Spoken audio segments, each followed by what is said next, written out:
We will get started in about 30 seconds, and if you want to speak, you'll need to have your name on a sign-up sheet at the back of the council chamber. And if you want to yield your time to someone else, please make a note of that on the sign-up sheet.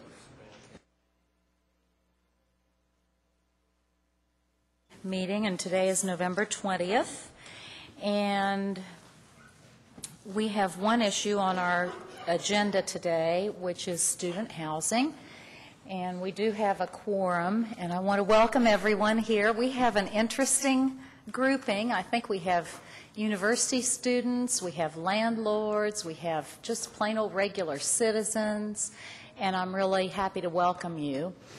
Council members, I thought what we would do, unless you choose otherwise, is first we will look at the materials in the packet, and I've asked Dr. Stevens to give us kind of a brief overview of that, and then we'll go to council members if you have questions about the information in the packet, and then we'll go to the public. We have quite a number of people who would like to speak, and the way this works is each person who wants to speak will have 3 minutes, and I'd like you to say your name and address. And there are some folks who are going to be speaking who have gotten the 3 minutes from other people. Other people have yielded their time to them. So if you want to do that, that's fine. So please sign in if you want to speak, and I'll turn it over to Dr. Stevens to go ahead and start us out on our information in our packet. Thank you, Chairman Gorton.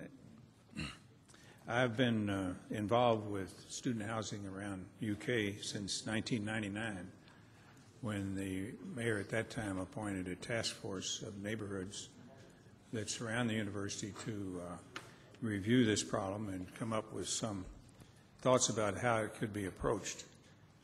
And one of the things was the creation of a town and gown commission with representatives from the university and from the city government, as well as landlords, neighborhood presidents, and students. This commission started in about year 2000. It's been meeting regularly since then.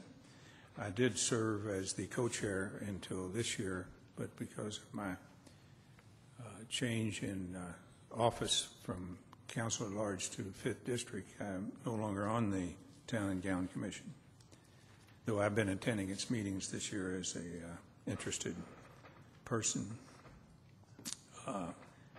It's my take that in spite of all the efforts that have been made through the years, we've not been able to resolve the problem of the dense student housing in some neighborhoods, particularly around Elizabeth Street, and the problems that that causes.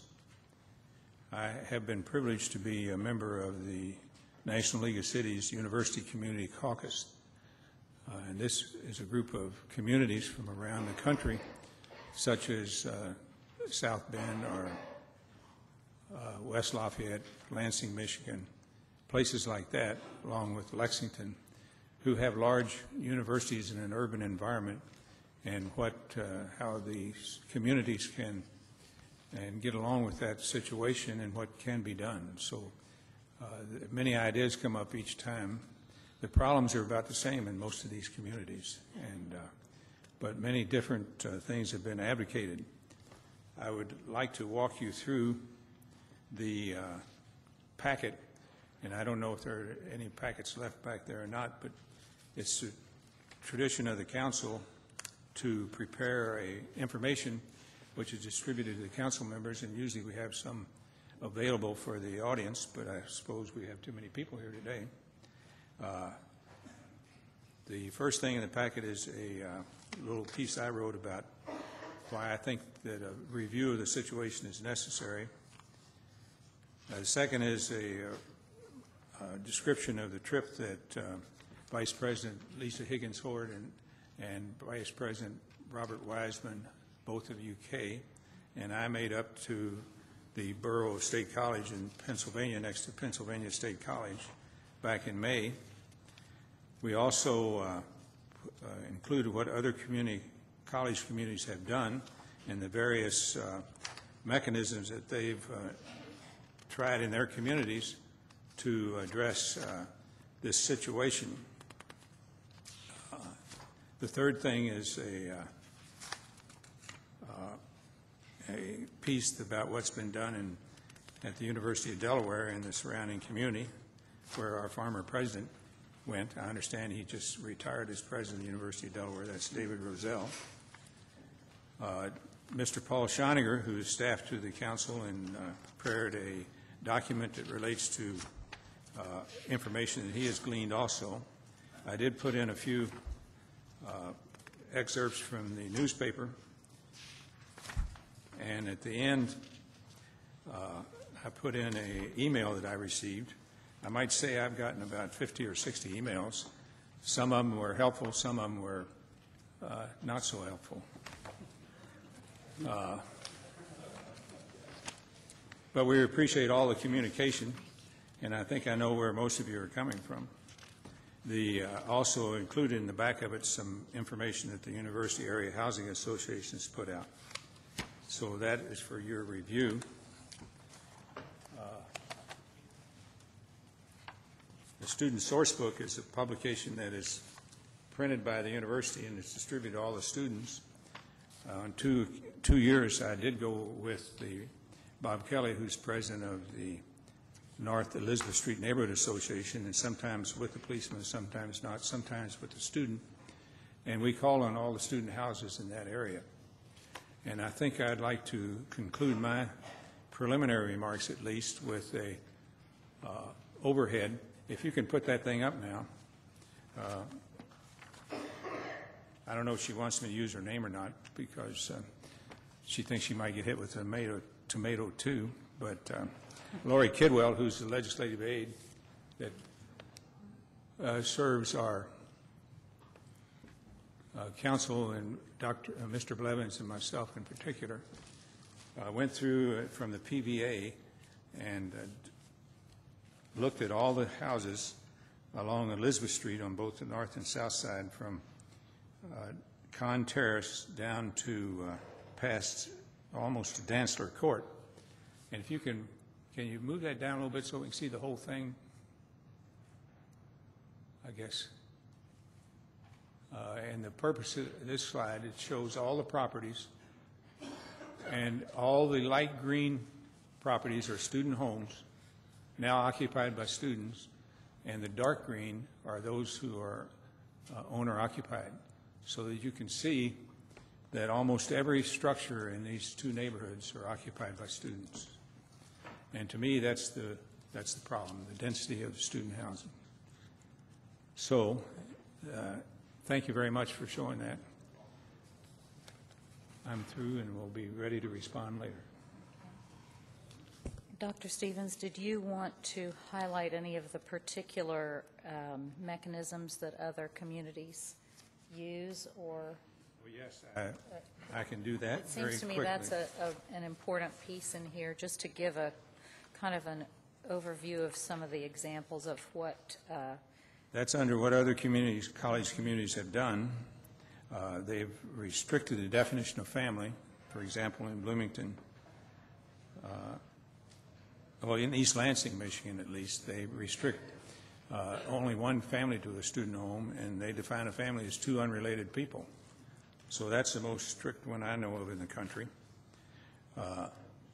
And also in many towns, they've reduced the number of unrelated.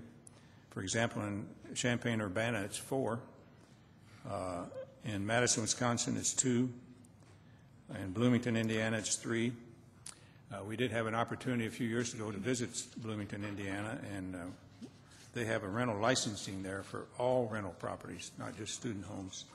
And we had an opportunity to go with the inspector to view a couple of student homes. Their primary purpose in inspecting is to make sure that they meet the code as far as plumbing, electricity, fire, and so forth. We did uncover a still in one of the closets in the home in Bloomington. However, that's legal, and nothing had to be done about that according to the Bloomington Code. Residential parking permits have been issued in some cases where there's too many cars. They can restrict the number of vehicles. Target disorderly houses, and in a sense our party plan does that in a sense, but they have other definitions of disorderly houses in these various communities, such as Boulder, Colorado, Ames, Iowa, and the list goes on and on across the country. Those are some of the things that have been done. One other element that I forgot to mention that has been done in the town, the borough of East State College next to Penn State, is to start a home buyback program. They're also doing this in Morgantown, West Virginia, and this is really what prompted me to want to go up to visit State College. They have a plan where when a student home becomes available and on the market, the city buys it and rehabs it. Sometimes these houses are a little distressed, and retains the ownership of the land in a land trust and sells the building to a family who will continue to occupy it and own it. And they found that to be very successful, and I think in the 3 or 4 years that the plan has been in effect, they've converted about 45 houses back to owner-occupied houses, and this is an effort to reduce the density of student houses. State College is, you might be interested, it's a town of about 38,000, I think, and 26,000 are students. So they have a heavy concentration of students. Many of them live in mid-rises, 6-story buildings and apartment houses that are right adjacent to campus, and that seems to work for them. But what we were talking about when we visited was the residential neighborhoods. The city is now, the Urban County government is now seeing about the buyback program and what we can do about it. And Mr. Bolin is here today, who's been sort of overseeing this project, and he may want to add his. He came in, he was good enough to come in today off his vacation, and he may want to add something as time goes by. Thank you very much. Thank you, Dr. Stevens. Some people think the council's in the dark all the time, but our light system is unique, so it's going to take a couple minutes for the lights to come back on. So in the meantime, Charlie Boland, you came off your vacation to offer us some information and insight, so welcome. Sorry we're in the dark for a few more minutes. That's quite all right. Councilmember Gorton, thank you. The particular aspect of these programs that we've looked at is the buyback program, and I've been on the Town of Gowan Commission since its inception with Dr. Stevens, and the density of student housing is one of the issues that we deal with regularly in terms of the impact on those neighborhoods. And so we are constantly trying to explore different ways to have a positive impact, and appreciate very much the interest in that today. We've had a subcommittee of the commission that has met to begin discussions, particularly of the buyback program and use of a land bank. The land bank has to be set up, legally structured, has to have a stated goal, specific purposes that put it into conformity or eligibility with the funding that's used. And in State College, they use predominantly home monies and CDBG monies to do this program. And from our observation, it's particularly geared toward preservation of the housing stock, rehabilitation of the housing stock, and also then used as a first-time home buyer type approach. And that's how those kinds of federal funds are made eligible for use in the program. it appears that several of the homes that have been purchased jointly by students and their parents, and they're exempt from the student home rule, which is a spacing requirement. That is another one of the programs or the ordinance that's being looked at today as well. But it basically then allows for homes that are purchased that perhaps need some level of rehabilitation to receive that rehabilitation, be put back on the market, and then the land is excised basically from the transaction and held by the land bank. That is an organization of the city. And in that way, perhaps a $150,000 home can be sold if you take the land cost out for $100,000. People are allowed to use the home as though they were full owners of that property with the land bank aside. And basically they are able to sell those homes then to other first-time home buyers or those who would be eligible under federal guidelines for programs that use this type of dollars.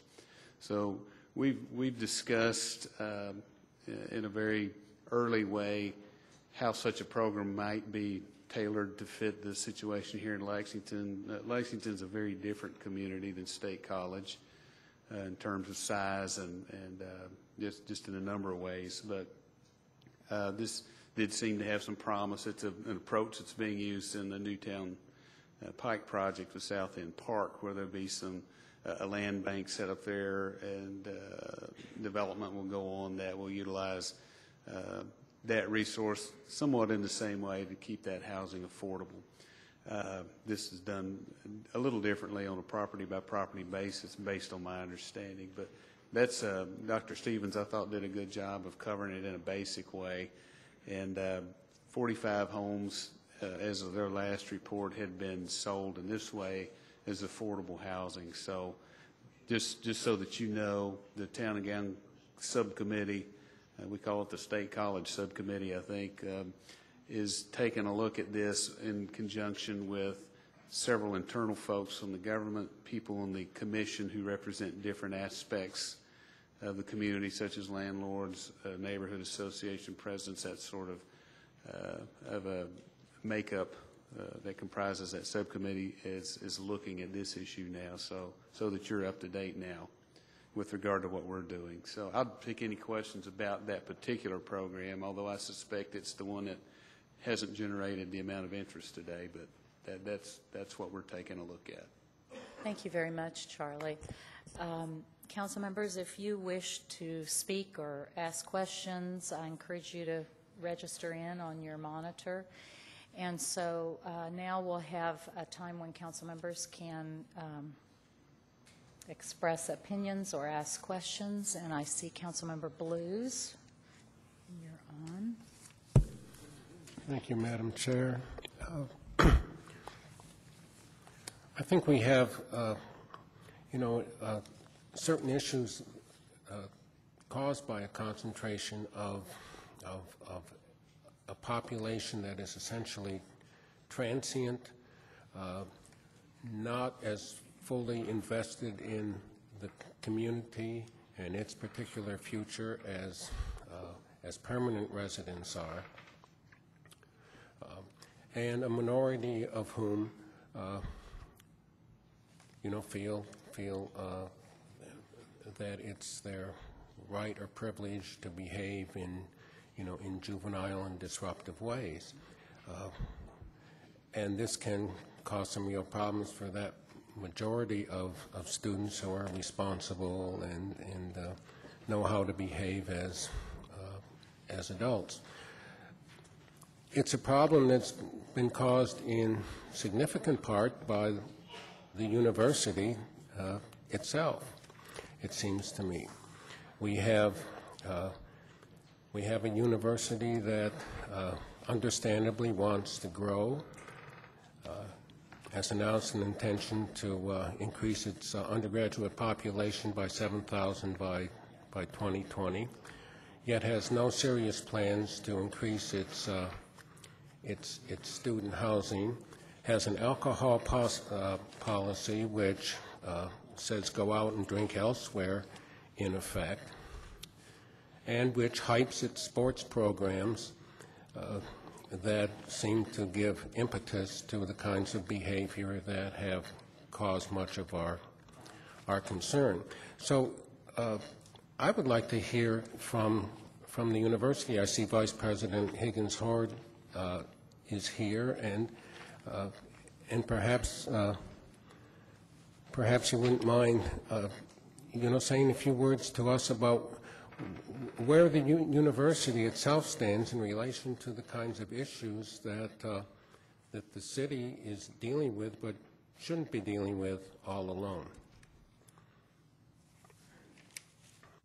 Thank you, and thank you for that question. What I would like to say is that the Lexington Fayette Urban County government should not deal with this issue alone, that it is part of the university as well. We are a part of this university's community. The students, there are quite a few here today.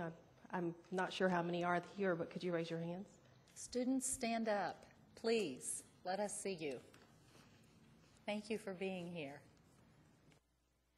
I would also like to say that the majority of our students are good citizens and they are not utilizing the neighborhoods in a negative way.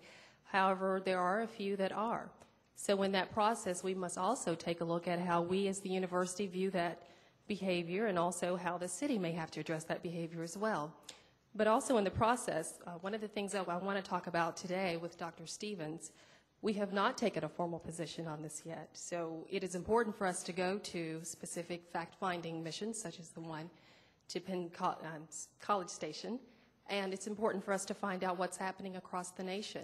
But one thing that we will not do is take an immediate stand on just one specific issue that we're just starting to take a look at.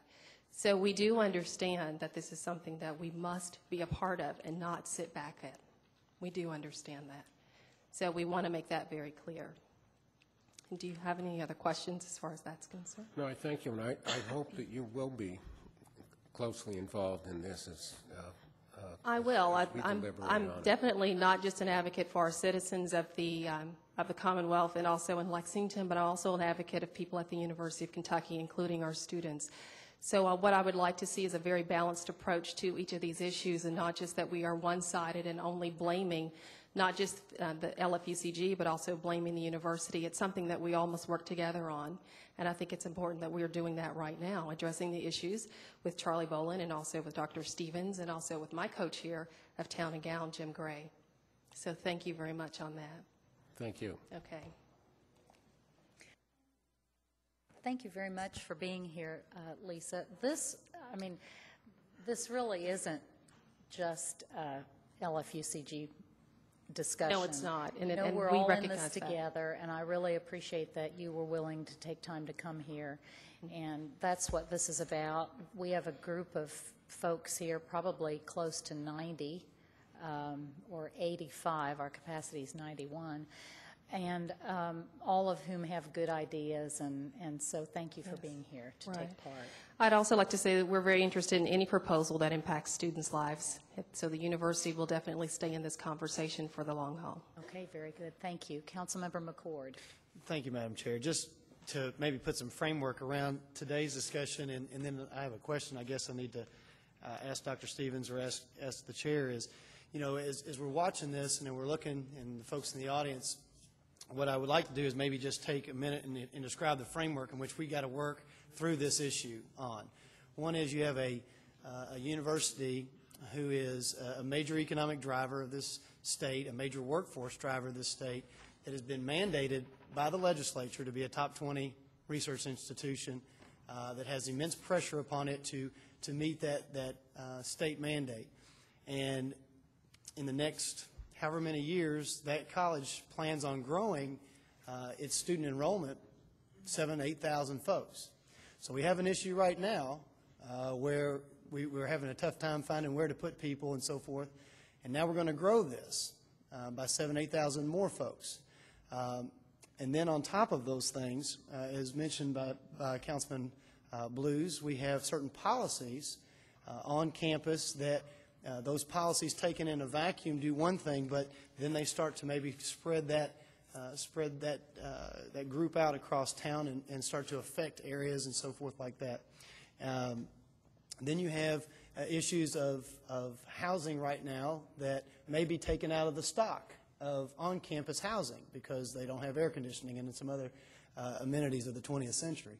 And so as a body, one of the things that we have to figure out is what is our role in this? What can we do given the lay of the land, given the fact that we have students in the room, we have homeowners in the room, we have frustrated homeowners in the room, and this is an issue that we have to kind of come to grips with. So I think that before we get into any kind of lengthy discussion, you got to know the background of where we're coming from and where folks are coming at this thing from. So I guess one of the questions that I have to whomever is to the purpose of today's meeting a day of discussion, of just talking? Is today a day that we're going to bring something forward? What is the purpose of this planning committee meeting? I look upon it as kind of a public meeting to get input from the people who are interested in this issue, and I don't plan on making any motions to bring something forward. Okay. I agree with you that the university is a vital aspect of Lexington and has been since 1865, I guess, and we'll be here in 2065 and 2165. And the purpose of my initiative was to see how we, as a community and the university, can get along better in the future years. Right.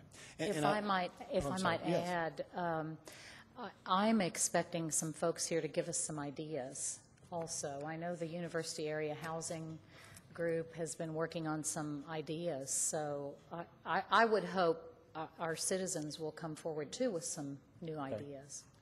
And I think that there's two things from the citizens that are going to speak and others that are watching that that we need to be talking about. We need to be talking about short-term solutions. What are those? Given the lay of the land and some of the, again, the frustrations and the reasons why this has been brought forward, what are those short-term solutions that we're looking for? And then what are some of the long-term solutions?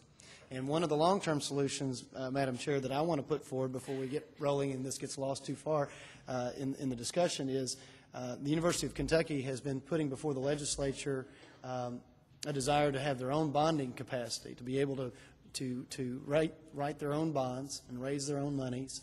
And the legislature has blocked that over the last few sessions, and I believe that this body needs to devise a resolution to send to this General Assembly session coming up, supporting their initiative to do that, because if you're going to take a couple of dorms out of the mix and it just puts more pressure on this situation, that is a long-term fix where the university then at least has the ability to create housing opportunity at a later date. So I just wanted to get some clarity, and I also wanted to set the framework for the discussion, because I know we have folks in here who feel very strongly on all sides of this issue. Thank you. Thank you. Councilmember Beard. Thank you, Chair. The only thing I wanted to say, and I want to be sure everybody is on the same page about this, all of the student housing problem and all the student housing, for that matter, is not located off of Elizabeth Street. And it's not even all located near the university.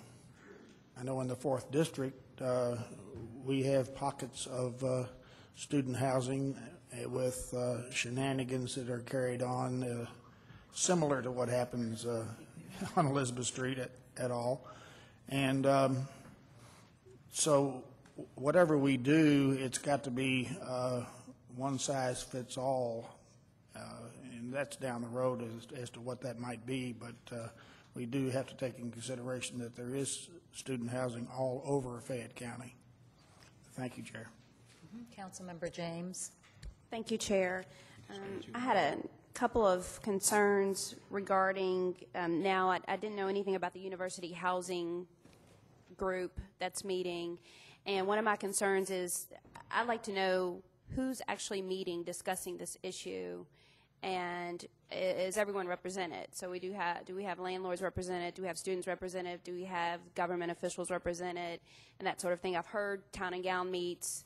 I don't know that I've ever seen minutes from Town and Gown. I don't know if those are things that we should know. Should we be getting a report out of what's happening at Town and Gown, as well as any other group that's meeting? So I think if we can have anyone that's here that is either a chair or active in any of these groups that are meeting discussing this, we need for them to come forward. I think we need to be in constant communication with any of those folks to find out, what do you see as the issues? Because, you know, we can have 5 different groups meet and have 5 different priorities out of those 5 different groups. And I think it's important that we maybe as a government could be that bridge to say, okay, here's a place where we're keeping these, whether we put it on our website and announce these meetings for this particular issue. But I just feel like there's a lot of these little sidebar groups meeting, and I feel like I may not be getting all the information. So I'm concerned about that. And I also respect Ms. Higgins-Hord, and thank you for being here today to let us know that this is something that you will be a part of. I think that's, as we've received so many emails, and one of the things that have come from that for me is, where does UK stand in this? What, you know, I feel like that we're overstepping our boundaries in some of these aspects, because I think that student housing should be something that the university should be aware of. I'm interested in how many people currently live off campus, and what does the university have the capacity to hold? I don't know, I guess you measure it in beds or rooms, or I don't know how you measure it, but we need to make sure that that's comparable and that it's adequate. But I think that I feel like that something's missing, and maybe it's just me, but I don't know that all that communication has been brought forward. Also, Charlie, if you'll come forward, I have a question about the land bank. You know, we've been talking about this a lot, the issue of affordable housing and making these units available if the buyback policy program does happen. What is defined as affordable? Well, I think that's all just part of the preliminary discussions that we've had about this. There's no proposal even being considered. It's been mapped out. It's basically at the ideas stage. The way that it works in State College is based on the income standards as set forth by the CDBG program. So if you're 60 to 80%, I think, of the median income, you're eligible under that program. And then I don't know if there is any limitation on the dollar value of the housing, although their housing stock seems to be similarly priced to that in Lexington. And the majority of the homes that had been, I think, dealt with under that particular program were in about the low 100s range to mid 100s range. And when you took the value of the land out of that, it put it down toward 90,000, 100,000, that sort of a thing. So, but as far as how you're asking me, I think, a question about how will this work in our community, and we're nowhere near being able to answer that question. To your earlier question, I might respond on behalf maybe of Dr. Stevens or the Vice Mayor, just about the Town and Gown Commission itself is set up as to be representative of 5 different basic groups that would include the local government, University of Kentucky, Transylvania University, neighborhoods, and landlords and students. So there's actually 6, I believe, different factions that make that up. We've worked generally as an idea tank over the years, where when one gets enough traction or interest, it generally comes here or to the Board of Trustees for the official type discussion that we're beginning to see today. We did that with several other initiatives that have come through here at different times. So I see it, and I don't know if you disagree with that, but I see us basically at that stage right now. We've done some research. We've seen these different ideas. Would they fit our community? How would they need to be tailored? All of that discussion, to me, is starting in an official way, probably with this meeting today. And it's that, thank you so much for that. And it's that traction and energy that I think is the interesting part of it, because by the time it comes here, then we've built the traction and energy based on those smaller groups. And sometimes being part of that smaller group is where the work should be done, in my opinion. So I think that's the key, is the smaller organizations that are meeting. I mean, if I have a group and I have an interest to paint all the stop signs purple, and I go around and I talk to people and say, you know what, I'm thinking about painting all these stop signs purple, and if they're friends with me or if they're okay with that and they become part of that group, then we build that traction and energy on painting stop signs purple and we come forward with that, well, then it looks like there's all this momentum. So that's kind of like my concern, is I want to make sure that we are as diverse and inclusive as we can be in those smaller groups coming forward with issues that when they come forward, I mean, just the packet that we were presented as far as the planning packet, there's nothing that shows the negative impact of the proposal. And I'm just curious about the negative impact of a student zone. And as a lot of the emails have shown, there's a lot of concern about this taking place. So I would love to be able to have continued conversation regarding this inclusive conversation with everyone that's here today needs to be included in on that conversation at some point. Maybe you can't come to the mic right now, but you need to know, be put on a list that you're interested in this. If I could see anyone that's here from Transylvania University, raise your hand or stand up. That's concerning. Transylvania is in my district. There's nobody here from Transy today. I guess that's all that I have to say right now. I may chime in a little bit later. Thank you, Chair. You're welcome. And this is really, from my perspective, the beginning of the conversation. So Good. It's a good way to start. Councilmember Beard and then Vice Mayor Gray. Thank you again. Of course, as we go along, things pop up that strike a nerve, and you feel like you have to talk again.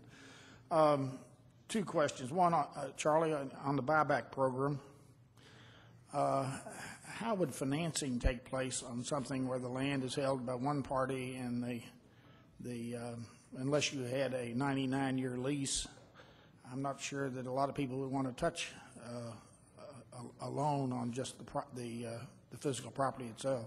I can't answer that question specifically. I know from the information that we had gotten in State College, though, it was apparent that private institutions, lending institutions, were participating with all those, and they had found some mechanism by which to successfully make those loans and protect their equity. But I don't know a specific answer to your question. Well, generally it involves a lease of something longer than 20 or 25 years, I would think. Right. The second thing I would like to bring forward is this question of Town and Gown handling this this problem. As I mentioned a little earlier, it is more global than the defined boundaries of the Town and Gown group. And if, in fact, there's going to be further research and discussion, maybe more intense than we might get here, hopefully more intense than we might get here, that we would ask the mayor to form a task force to do this, as opposed to hand it back to Town and Gown. Thank you. Vice Mayor Gray. Thank you, Madam Chairman. Actually, a couple of comments. Actually, this is was in the context of what Councilmember McCord was saying earlier. I'm mindful in conversations about issues like this, increasingly in the role that I have as a council member today, that two things about government: battleships don't make right-hand turns, and as I see Bill Lear here today, Bill often reminds me that if you wait forever to do anything, you're likely to do nothing. And so the two of those represent tension that we have to negotiate always. As it relates to Town Gown and the work of Town Gown today, I think maybe a show of hands of, I know I see several faces in the room who are involved. Lisa Higgins Hort already mentioned, she co-chairs it along with me. Transylvania's, who else has been involved? Dr. Stevens has been, Dick DeCamp. And Transy's rep was at the last meeting where we spent, this was 2 weeks ago, and we spent a good part of the morning, about 3 hours, and we're actually looking at reevaluating. Now, Town Gown's been in existence for about 10 years. A good time to evaluate where we are and take a sense of what the issues are today as the issues related to Town Gown were 10 years ago. I think those who participated in that exercise that morning, it was a time when we looked at the structure and specifically looking at how we can break down the existing structure into work teams that will focus on addressing specific projects and problems. So problem solving is the nature of what we're doing today. Contrast that with what the mayor's initiative has been, which I would characterize as dealing with the acute issues. That is, the problems, the snakes that are closest to your feet, dealing with the problems that the neighborhoods consider to be problematic today. That's what has been the Game Day initiative. Town Gown more focused on chronic, longer term. In my view, this is one of those issues, and I think Lisa illustrated it well, that it's arguably not an overnight fix for us, or at least to become acquainted with it. Dr. Stevens has been dealing with it for 10 years. Councilmember DeCamp's been dealing with this issue for a long time as represented from his district. Today's opportunity, as the chair said earlier, and Dr. Stevens reinforced, is for us to have the conversation about this and to try to see all the points of view. Thank you very much. Councilmember James. Am I allowed to say something again? One more time. Thank you. I had a question for Dr. Stevens, and if there's someone more appropriate, please chime in. But you mentioned that one of the goals of this is for lower intensity of student housing. And I wonder what do you think happens with increased student housing or increased intensity? What are the particular aspects of it that you're looking to diminish with lowering the intensity? Well, the problems that are present in these neighborhoods, I think, relate to too many cars, too much litter, too much noise, alcohol abuse, and things of that nature. In my conversations with members of the University Community Council and the steering committee of that council now has representatives from, I'll just read you several of the communities that are involved. I've been chairman of that committee at the National League of Cities and have discussed these issues with those cohorts for the last 7 or 8 years. And Winston-Salem, Moscow, Idaho, Carbondale, Illinois, Westchester, Pennsylvania State College, Cambridge, Mass., Ames, Iowa, South Burlington, Vermont, Glendale, Arizona, Gainesville, Florida, Waco, Texas, and Newark, Delaware, and Lexington, Kentucky are the communities that are represented on the steering committee for this group. And it's been the I'd say the shared opinion of those members and the other people who come to our gatherings that if you have a ratio of about 50% students and 50% permanent residents, the neighborhoods get along very well. So that's the background for my thinking on it. May I respond? Well, with the you mentioned litter, noise, alcohol abuse. Do we not have current ordinances that address each one of those particular issues that would be citywide and not just particularly university-based? Because, you know, litter, Yes, noise, and alcohol, we have that in all over Lexington. Enforcement has been the problem. And I've been with the police and ridden around some of these neighborhoods, and it's just almost impossible to enforce it. And I look upon, say, reducing the density as a sort of like preventive medicine. If you get the right ratio, then you don't have these problems continuing, and it's a way to keep them from happening rather than trying to stifle them with enforcement. You need all these things: code enforcement, police. Have to be there, but it's out. Sometimes it exceeds their ability to control it. So would there not be a risk then of having an area where police, code enforcement, and any other particular group or, I don't know, employee or whoever would be focusing on that and not addressing it in the other areas where it's being violated? I'm sorry, I didn't understand that question. If you have an area that you're saying is an area where we really need to enforce it all over, But if we really, really need to enforce it in this particular area, are we not then doing a disservice to the entire city of Lexington, where even on my own street, we have litter issues, noise issues? Like, why would we want to limit the areas just to say we really need to enforce it here? It really needs to happen here. Enforcement of these particular ordinances. Why would we want to enforce them and encourage enforcement all over Lexington? Why would we want to not enforce it? Right. Why would we not want to just look at those particular ordinances and say, why are these not being enforced Well, they're all trying over to be, Lexington? Mr. DeCamp has had several meetings just dealing with the enforcement issue in those neighborhoods, and we've attempted to, through his efforts and others, we've attempted to increase the enforcement as much as possible. Some of the landlords that are here today are complaining because it's been enforced too much. And who do you enforce it on? The students that come and go, or do you enforce it on the people that own the property? That's one of the problems. So my view is if we can get the right ratio in a certain neighborhood and the problems don't occur with the intensity that they do now, if you look at that map, did you see the map I showed you of the districts? 20% of those homes are owner-occupied, 80% are with students. It's just a proportion that's not manageable.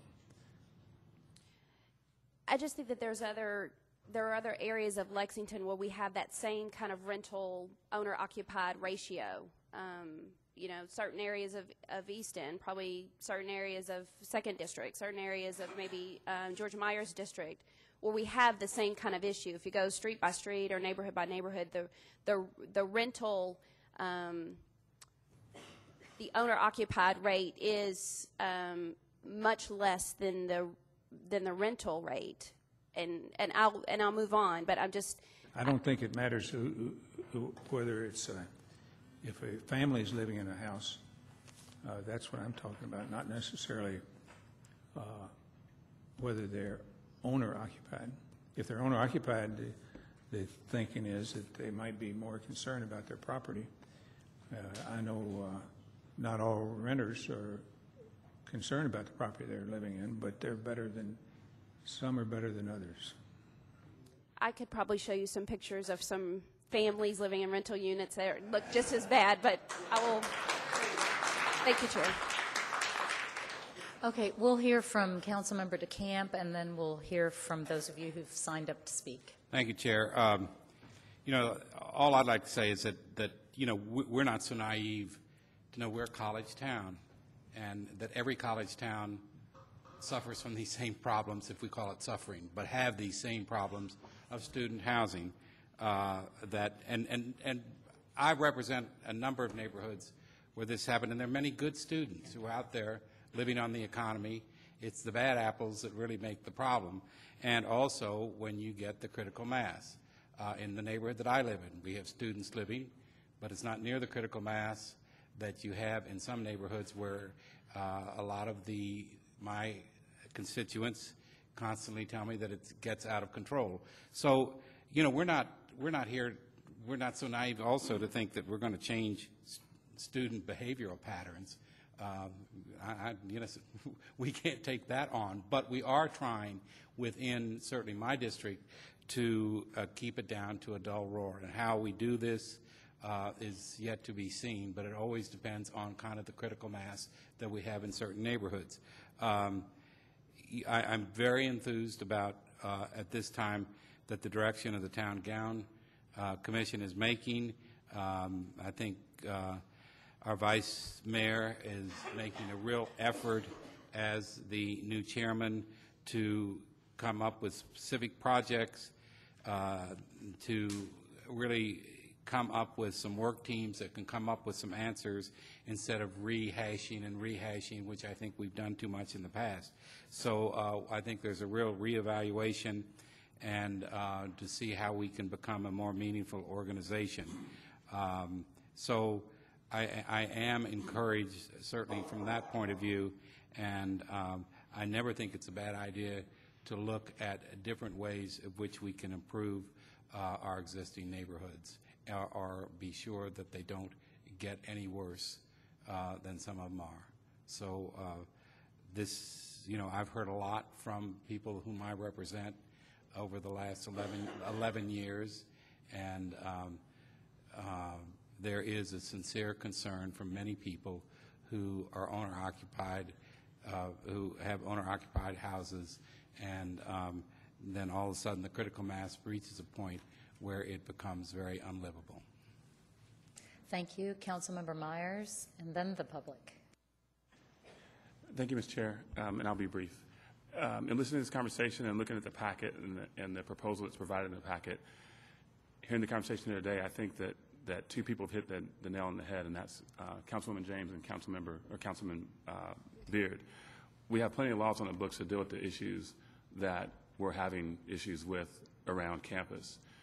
They also don't happen just around campus. They happen in the 4th District. I've got some of that fallout across Tates Creek into the 8th District. And I think what we need to do is look at enforcing the current laws instead of writing new laws to try to bring change in a way that doesn't make sense.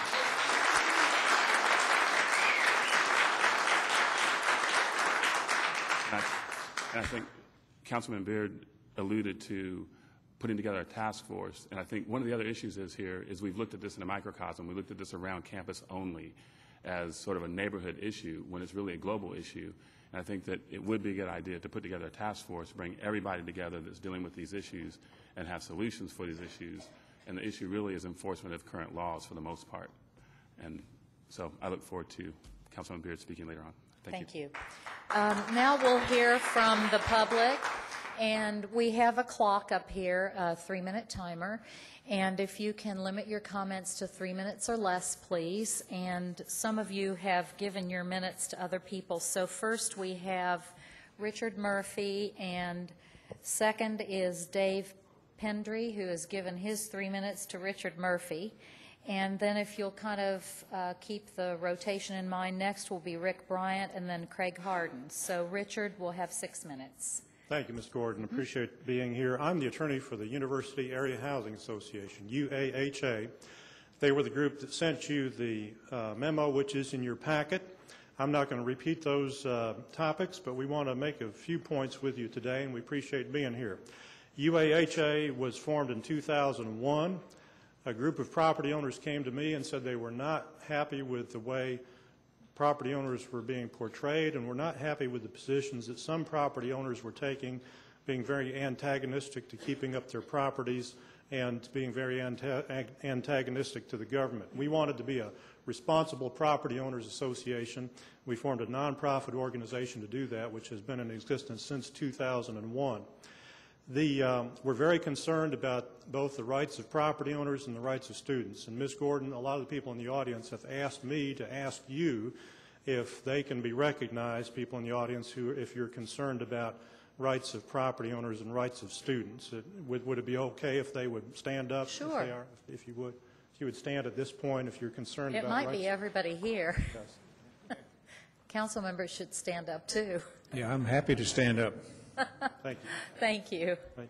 And we know everybody is. We understand. We're all concerned about those things. We want you to remember a couple things about property owners. One is property owners do have an obligation to provide safe, sanitary, clean housing for people who live in property they own.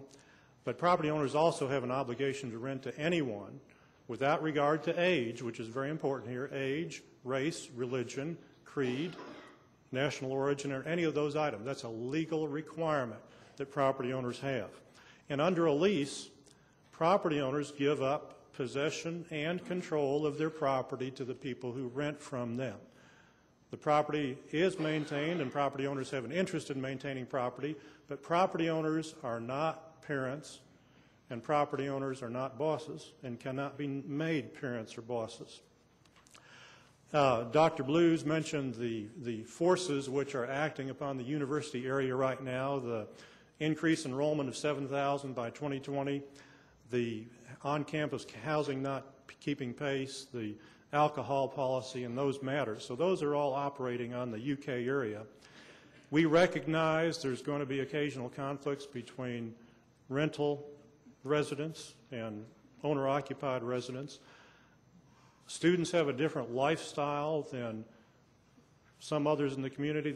Students don't take their kids to soccer games on Saturday night, but they do have friends over on Saturday night, and that's a very legitimate thing to do. And we want to recognize that students have rights, and there's nothing wrong with a different lifestyle per se. We understand that excesses did occur, especially after the U of L game, but we're very encouraged that the existing ordinances on alcohol consumption, on keg licensing, on the party plan, having indoor furniture outside, parking in the front yards, and that sort of thing have been enforced and are having a very marked effect and a very positive effect on those issues that have occurred. So though enforcement does work and is working, we understand issues will remain, but we have some concerns about some of the proposals that have been presented to you. Dispersing students can be counterproductive. The experience of UAHA members is that dispersing can spread problems perhaps. The issues about lowering density take the form of lowering limits of occupancy, adjusting the definition of family, and spacing. Now, the American Planning Association did a study in 2002, and I'll just read from their report. They were referring to those matters to reduce density. It says, a review of research and planning literature finds no indication of links between density of occupancy and a reduction in the type of disturbances that often lead to cities narrowing the definition of family. In other words, this is an approach that likely will not fix the problem. We don't think the licensing is called for because it would be tremendously expensive and time-consuming on part of the city and expensive and time-consuming on the part of the property owners themselves. We are very concerned about buyback programs. Regulating the family opens the door to many moral, social, as well as legal issues, and it's a very thorny thicket we get into when we regulate who the family is. I'd like to, in closing, tell you some overarching principles that we have used to try to guide our study of this issue. One is, it's vital to our community to have students living downtown. For our downtown renaissance, entertainment district, loft apartments, and all the good things that are happening downtown depend a lot on students. Secondly, we want to have as many students as possible living within walking distance or biking distance of the UK campus. Every time a student gets in a car and turns the key on the internal combustion engine, we add to the pollution problems, the traffic problems, and the parking problems. We feel it's very important to get as many students as close to campus as is possible. Thank you. You have about 10 seconds. Okay. We feel, I'll just go through my other points without elaborating on them. Students and residents need to feel secure in their homes. We support enforcement to make sure that happens. Neighborhood associations need to invite students and property owners who rent to students to become members so there can be communications. And we feel very strongly that our members can supply safe and secure housing to students, but all parties need to be at the table, as has been discussed. Thank you very much. Students, landlords, you, and UK. Thank you. Thank you, Mr. Murphy. Next, we'll hear from Rick Bryant, and then Craig Harden, and then we have some deferrals. If you'll say your name and address, please. Rick Bryant, 639 Tateswood. I'm a member of the UAHA. I'm also a member of the Town and Gown, and have been so since its inception. A lot of these issues we've discussed tonight, we've discussed in Town and Gown every single year. And it seems like, I'm glad these are finally coming to a head. We can get these done.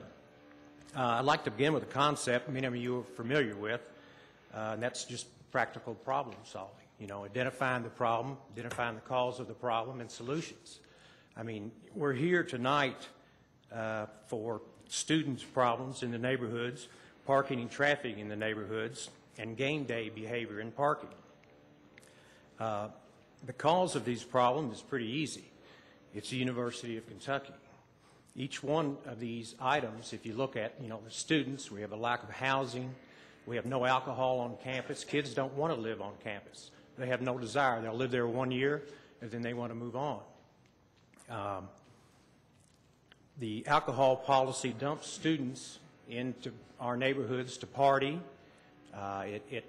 It's a very, very difficult thing for the neighborhoods to try to put up with, and I feel bad for them on that. UK had policies in place for drinking on campus. They had hall monitors in their dorms, they had police patrols, and they had penalties for their students who broke these laws. And I think one of the solutions that we have here now is to get UK to try to get some penalties on these students when they're arrested, take a little responsibility for their problems that they cause. The police have done a good as job as they can. They always say they're understaffed. They can't enforce this or enforce that, but that's something that we need to look at to see if they can enforce these laws we have on the books. Parking and traffic, UK does not have nearly enough parking. You look at game day, they make all the students pull off of the parking lot at Commonwealth Stadium, and where do they go? They all go to our neighborhoods. And then on game day, when people are trying to find a place to park, they have to go into the neighborhoods. UK needs to have a policy where our students have somewhere to go to party on game days. Let's have a student lot where they can tailgate. They don't have to have a expensive parking pass. Have picnic areas for them where they can go and party instead of partying in the neighborhood. Most of these items that we have here all have a common denominator in UK. And I'm glad to hear that they're willing to work with the government, which they said they have been wanting to do, but it just hasn't happened yet. And I hope the Town and Gown and UK will work to try to solve these problems that the university is causing. Thank you very much. We'll hear from Craig Harden, and then it looks like we have Martin Bassett, who has given 3 minutes to Bill Lear. So then we'll hear from Mr. Lear. Hi, thank you. I'm Craig Harden, Harden Properties, and I'm an officer of the University Area Housing Association. On behalf of the UAHA, I'm supposed to cover the topic that Ms. James mentioned earlier, which is working together and communicating better. And I know this is kind of one of those soft issues that we all kind of just breeze over. I read a Herald Leader editorial said it wasn't that important, but I think on behalf of everybody that it's there's some real things that can be gained here. We have over 100 property owners in the UAHA that we're representing. We think between 1,200 and 1,400 properties. This is our list of people here. I just wanted to give you an idea of who we're representing. I ran out of room and started writing on the back. We've been contacted extensively, about this issue. We're equally as frustrated as the neighbors who are complaining about the students and with the way that we're treated and the lack of communication and cooperation. We think we need leadership. And I'll also want to comment that we think perhaps UK could be the group that leads. There's another member here that has some information. We're going to try to focus on some solutions that we have. That's going to mention something about Ohio State University. Where they have an off-campus housing director who gets off campus daily, regularly invites property owners and neighbors to luncheons where they deal with issues, and the university takes the lead and some responsibility for the behavior when they do that. So we think that would be something that UK maybe could look at. We're excited to have UK participate. Some of the other recommendations that we sent to you are in the letter in the University Area Housing Association in the back of your packet. I won't go through all of that, but some of the areas were to allow and encourage property owners and students to participate in the decision-making process. Good public policy includes all stakeholders in the community in problem solving. To date, owners who lease out their homes and students living in the neighborhoods around campus have been actively excluded from a lot of these neighborhood associations and other elements of the decision-making process. The Town and Gown Commission, I'll mention, has been mentioned several times, is a good example of creative solution and problem solving. It's currently being restructured to become more effective, and the UAHA supports that effort. Property owners and residents, UK student government, and the city can do a much better job of communicating amongst themselves. Education is a big part of that. One of the things I put in your packet was the student source book. Wanted to make sure everybody get a look at that. That was sponsored by the UK and the Town and Gown Commission, and we think that's a step in the right direction. We think we hope UK and think that UK needs to step up in the effort to lead the communication. Mr. Harden, I'm so sorry to interrupt you. That's all right. We're going Thank to try you. to stick to our 3-minute limit. I appreciate your being All right. here. We want to be a part. We want to be a part of the advance in a positive way. Very So, good. Thank you. Mr. Lear, and it appears that Mr. Martin Bassett has given you his 3 minutes, so you have 6 minutes. Thank you very much. I'll try to make the best of it. I'm also involved with Touchstone Properties as well as South Hill Group, which is probably the largest creator of new housing units in the immediate vicinity of the University of Kentucky. Would you say your name and address for the Yes. record? Bill Lear, 732 Lakeshore Drive here in Lexington. This, to use Dr. Stevens' words in how he described some of the emails he got, we consider this proposal not so helpful. And it reminds me of people who want to have a great university but don't want the students. I don't think it comes in that color, Dr. Stevens. Anytime we deal with a radical departure from the norm as this proposal would represent, it's useful and important to ask whether it's consistent with the direction of existing public policy. This is not. What are some of our existing public policies that ought to be considered in thinking about this? One, we've decided we want to grow up, not out. This proposal is all about growing out. In our current comprehensive plan, there's a statement that says we want to incentivize in areas like this densification. I don't even know that's a word, but it's in our comprehensive plan. If there is such a word, then anti-densification must be one, and that's what this would do. I can run the math for you, but if you go from an average of 4 students per household, if that's what it is, to 3, you're going to greatly increase the number of units you need. If you're going to go from 80% concentration on a block to 50% concentration on the block, you will, just based on the 19,000 off-campus students there are today, you're talking about 150 extra blocks that you've got to go from 0 students to 50% students. I doubt if there's anybody here today representing those blocks that are going to get to be the recipients of that. My experience is that the whole thing works better when it's 100% students. The areas that are 100% students, we're not getting these complaints from. We want College Town, another public policy, we want College Town to be a thriving 24/7 environment. And a lot of the area you're talking about is in College Town. I don't think we're going to accomplish that by taking college students out of the College Town area, which is what this proposal is about. We encourage walking and biking. This proposal would move more students to the point where they'd have to drive, which is a real problem because UK already doesn't have enough parking. We support UK's Top 20 plan, which calls for more money to be spent on research, not on housing, and which calls for an increase in 7,000 more students. And we established the Town and Gown, and this is another important public policy, we established the Town and Gown Commission or committee to deal with exactly this type of issue. And the fact that we're here today and not in the Town and Gown where all of the constituencies are represented is an issue. We don't understand why, when we've got this organization specifically dedicated to this thing with all the constituencies represented, why this isn't coming from Town and Gown. This is not coming from Town and Gown. UK has to be a partner in this solution. I think the reasons for that have been very well articulated.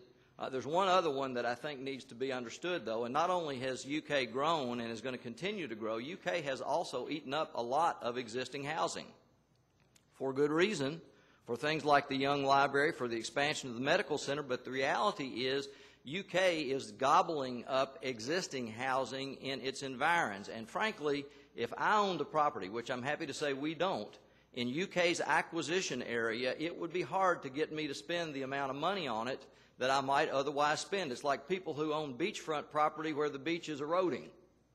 They don't spend money on them because the ocean's going to take them, and they know it. Well, in this case, UK is like the ocean. They're eventually going to get those properties, and it's hard to convince people to spend the amount of money to keep them up that they would if they weren't in that acquisition area. I've got a little bit more time left. Let me touch on something that's probably the most important thing that people need to hear today. And Ms. James, thank you for bringing it up. Every single thing that we've talked about as a symptom of the problem is against the law today. I've been through the ordinances. There's some things in here you probably don't even know. Did you know that in the area of solid waste, which deals with all the regulations about how you keep your Herbie and how you deposit things, did you know that the ordinance says occupants? That means the tenants. Occupants shall be primarily responsible for compliance with the requirements of this section and shall be deemed readily determinable when listed as the party responsible for payment of the solid waste disposal fee at a property or when currently designated by the property owner on a form provided by and filed with the Commissioner of Public Works. Property owners here know about that. I've asked several. They didn't know about it. I talked to the receptionist at the Public Works Department today, and she didn't know there was such a form. That's all about placing the responsibility on the people that ought to be rolling the Herbies out and rolling them back and taking care of debris and everything else. But everything you've heard about, parking of cars on the grass in the front yards and the side yards, everything to do with alcohol, everything to do with noise, everything to do with parties, everything to do with all these issues is against the law today, and all we need to do is enforce them. Thank you, Mr. Lear.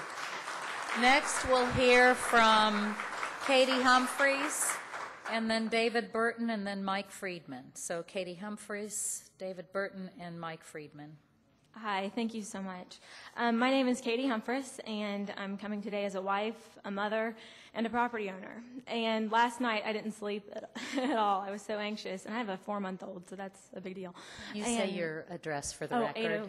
804 Golfview Drive.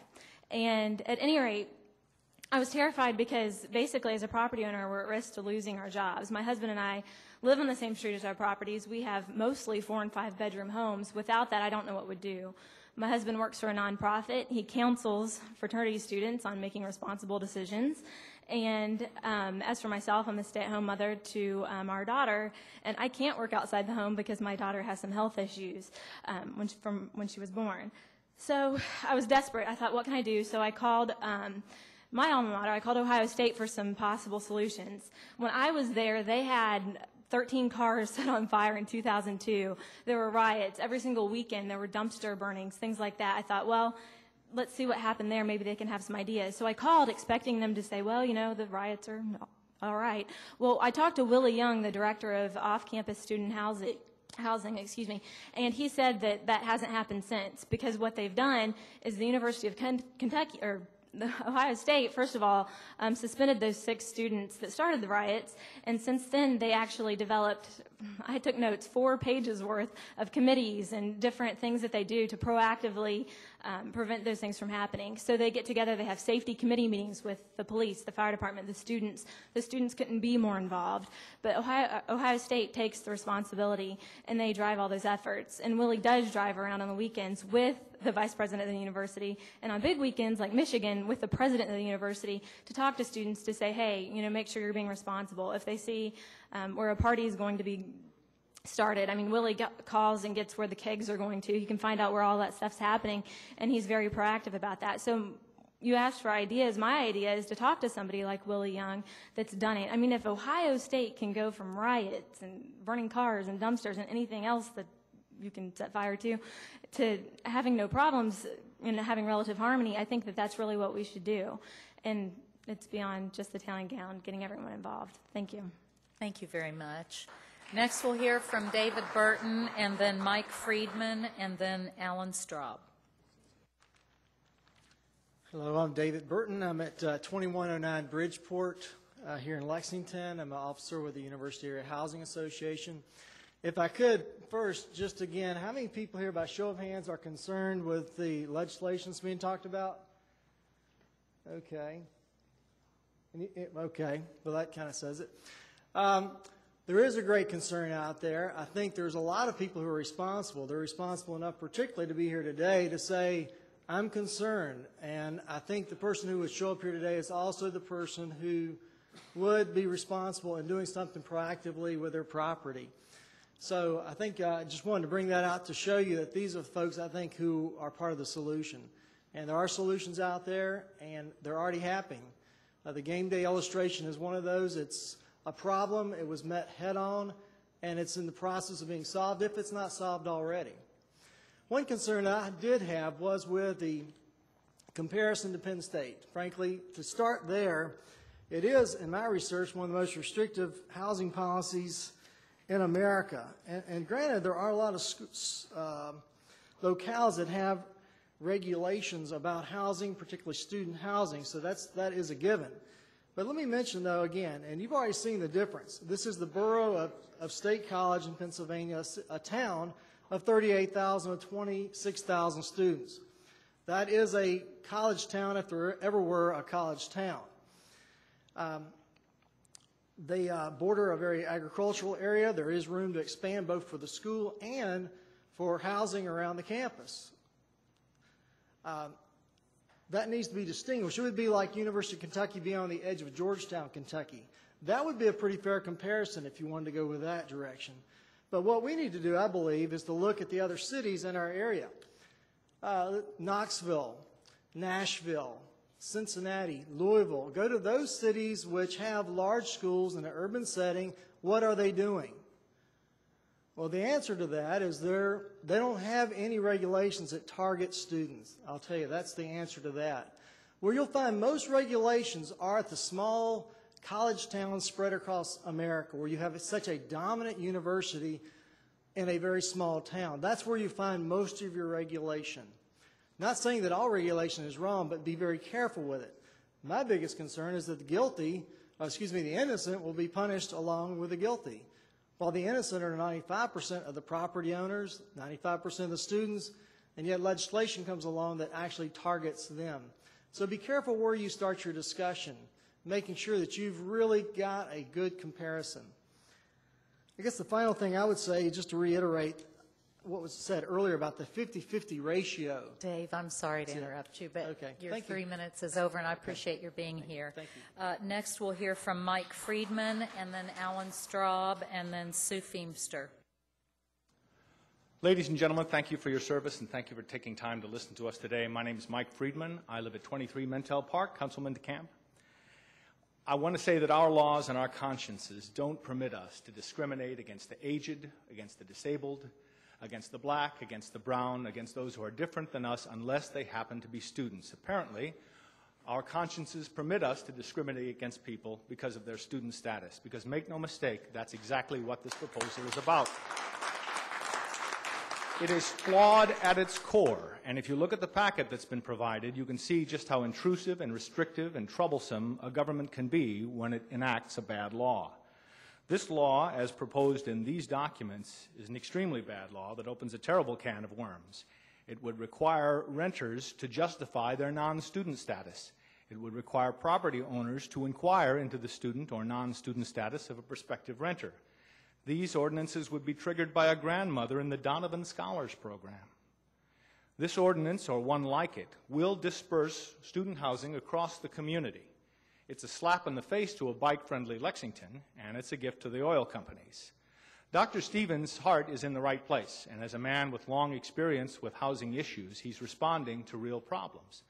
But as some of you realize, these problems are already substantially addressed by existing ordinances.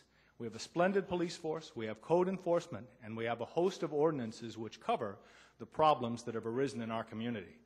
And as Dr. Stevens has already said, this is, at its core, an enforcement problem.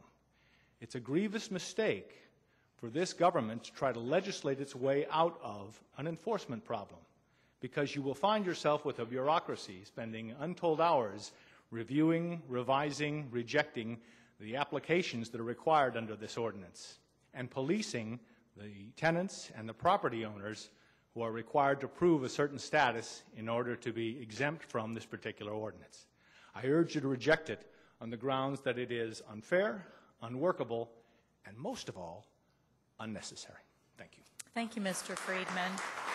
Now we'll hear from Alan Straub and Sue Feimster, and then Anthony Humphreys. Hello, I'm Alan Straub, and I am a student. I live on 845 Red Mile Road, so I am not actually affected by the proposed policy, not directly. I'd like to say, though, that I have no criminal record. I've never had a drop of alcohol, and I've never set a couch on fire. I have a lot of friends who live in the proposed area, and the same statements apply to all of them.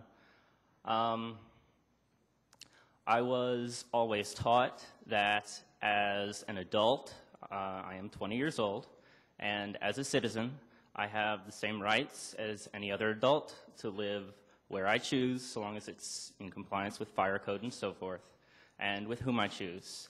And the fact of the matter is that this policy would violate those fundamental rights just because I'm a student or because my friends are students, and I don't think that's legitimate. Also, I'm a physics major, so I'm kind of familiar with engineering, and one of the things we learn in engineering is that if you're designing something, the simpler it is, the better, because a more complicated device is less efficient and more likely to break. So the more things that we try to do in order to combat something like this, probably the same rules apply. It's going to be less effective, it's going to cost more, and it's going to break sooner.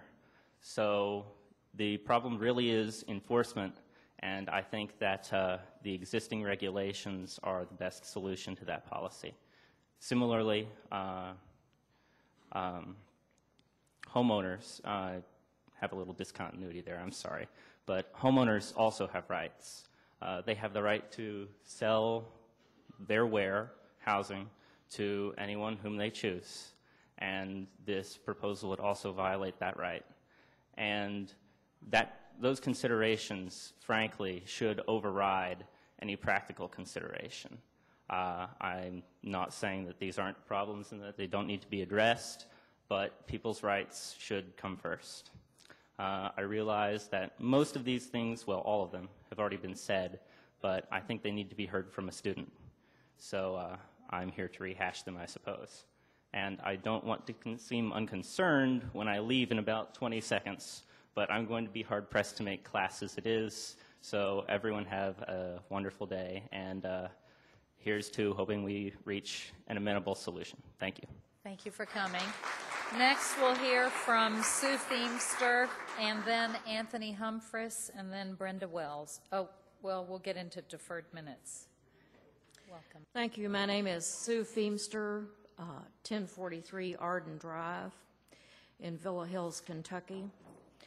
I've lived in this area for 40 years, and I've owned rental property for 35 years. And while I was employed by the University of Kentucky, I hope that I was a champion of students, and I hope tonight to be a champion of students as well.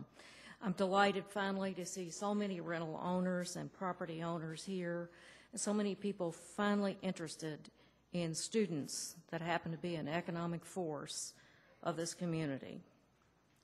I'm especially proud that my alma mater and the place where I retired from, the University of Kentucky, is finally here to take their rightful place in the discussion of this problem. One thing I've heard tonight, and Ms. James, thank you for this, I think it would behoove the council to establish some form of communication mechanism to let us all know the different branches of government that are attacking this particular problem. We are all interested in it as Lexingtonians and as citizens. The other thing I believe that we should do is establish and ask the mayor to establish a task force to bring all the entities that we've heard tonight and all the people that perhaps are somewhat disenfranchised. We have different colleges that are not represented here, different schools, whether at a hair school or Department of a barber school, et cetera, the theological seminary, that have students all over this community. As a property owner, I value keeping my property up In fact, I own property on Columbia Avenue and have for 35 years. I've torn those initial houses down and built housing to code, and that's basically a retirement investment for me. I lease to principals there, not only students, but to families. And I have all the city ordinance incorporated in my leases there. I evict renters that do not apply and fully comply with the codes of the city. Therefore, I do not believe we need any additional legislation. We need to enforce the laws we currently have on the books, and if that means we need to hire additional safety patrols to do these things at football games, at basketball games, or whatever special events that other communities and areas are having, we need to put those people in place. In 35 years of renting, primarily to students, I have had to evict one student, one group of 4 students, for violating code violations. I have found students to be responsible, and in generally, once you inform them as an active landlord, once you inform them and stop by and check in on them, that they will comply with the law. A point about lowering student density. I believe all the points have been made accurately clear about the counterproductiveness of this measure. It will increase traffic, which, coming back to Lexington and looking at the traffic here, that's certainly something we don't need to do.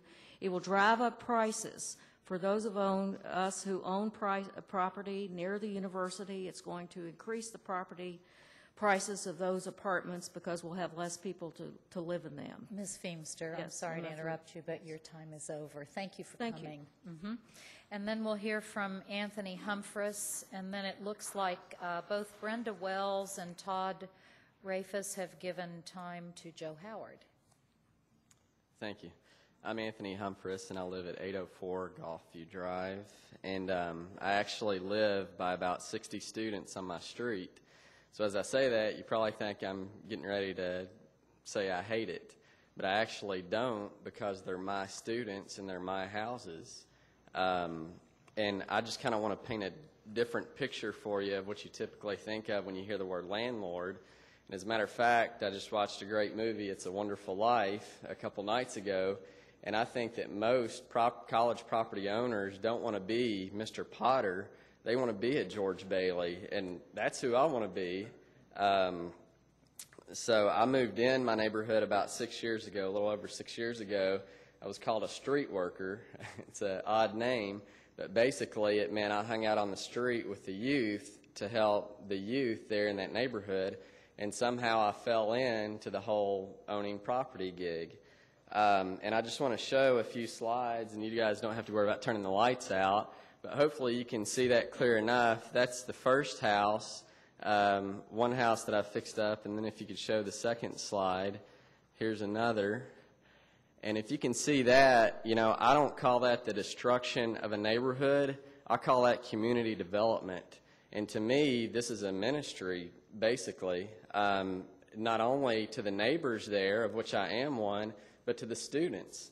And I also want to read a note that I got in August from one of my tenants.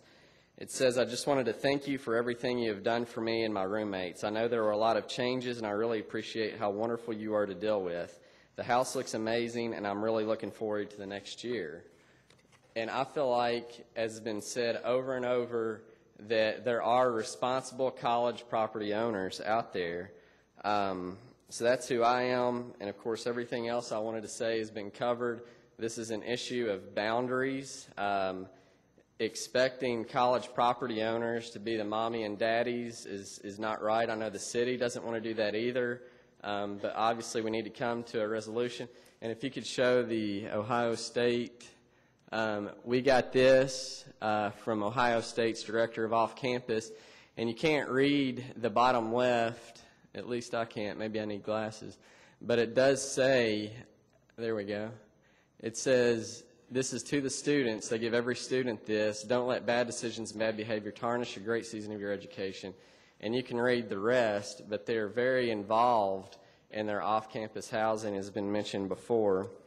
And I think we need to clearly communicate with one another what the boundaries are, the roles are, the responsibilities of each party, and then we, of course, need to follow through with those consequences. And I don't think that licensing college property owners is the answer. I think it'll only cost valuable time and money to all the parties involved, especially the city. And I think expecting those property owners to step over boundary lines is not a viable solution, which is where I feel like the licensing would eventually take us. Thank you very much. Thank you. Now, Mr. Joe Howard, now we still have about 30 minutes worth of folks who want to speak, and 2 people have given your time. Do you think you need the full 9 minutes? No, ma'am. I think I'll trim it down to 3 Bless minutes. you. Yes, Thank you very much. No problem at all. My name is Joe Howard. I'm an attorney with Cheryl Sutherland and Associates. Our firm address is 215 Southland Drive, Suite 200, Lexington, Kentucky 40503. I'm an attorney, obviously, and I represent the Lexington Apartment Association. We have over 16,000 units, apartments in the Lexington Urban County area. And I won't go over a lot of what my colleagues have gone over. I know Mr. Lear is a far greater zoning lawyer than I, but I will say that what has been proposed is basically a de facto zoning. I believe the provisions are draconian in nature, especially the licensing provisions, which will cost an enormous amount of money to the apartment landowners, and for that matter, cost the city of Lexington some money.